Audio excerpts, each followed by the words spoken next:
Hey guys, so let's talk briefly today about what health means and what our symptoms mean.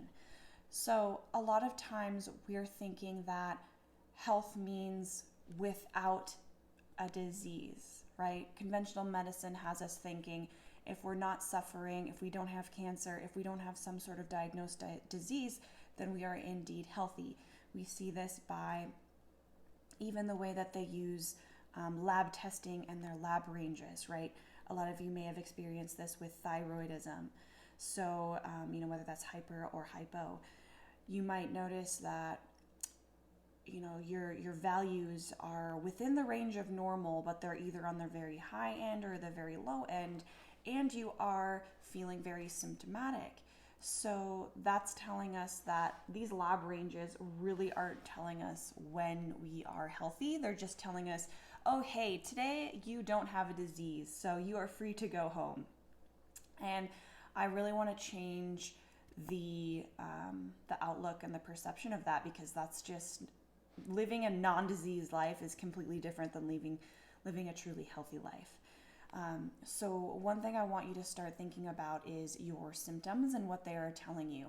So a lot of times we see our symptoms as these things that are such a nuisance, make them go away, like what kind of pill can I take, an aspirin, an ibuprofen, a Midol, what is it? I just need to take a pill to make this thing go away. And that's actually a huge disservice, because one, those signs and symptoms are telling us something. So if you've got, this feeling of sadness and depression that won't go away, or even this overwhelming anxiety that you're always dealing with, or perhaps you have all of these sugar cravings or cravings for fat or salt.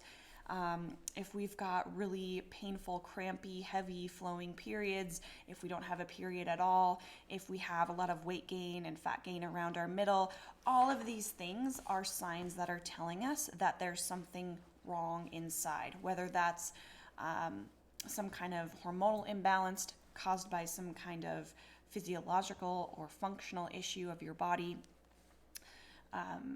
whether that is going to be some kind of dysbiosis in your gut, some kind of, pH balance that's offset in your digestive tract, whatever it may be.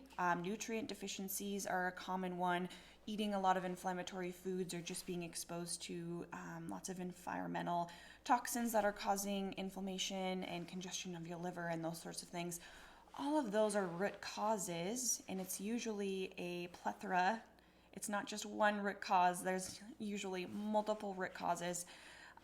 Think of it like a big aspen grove, right? They've got lots of different roots and, supplying these trees, which we could be called the symptoms. I digress. Weird analogy. I want you to start thinking of these symptoms as your roadmap back to health.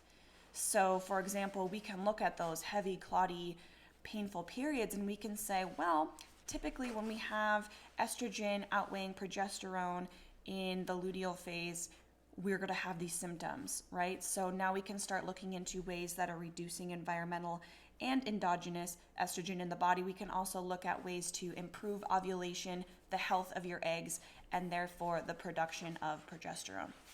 That is just one example of what your heavy, painful period can be telling you about your overall health and fertility. So I'm going to leave you with that. Kind of mull that over. Let it just simmer there, marinate for a while.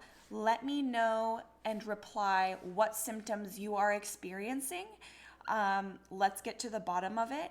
I'm obviously not a doctor. I'm not a dietitian, so I'm not going to sit here and make any diagnosis for you, but I am definitely going to point you in the right direction so that you can start self-learning, self-educating, self-researching, and you can start figuring this stuff out for yourself. All right? Happy Monday. We'll talk to you later. Bye.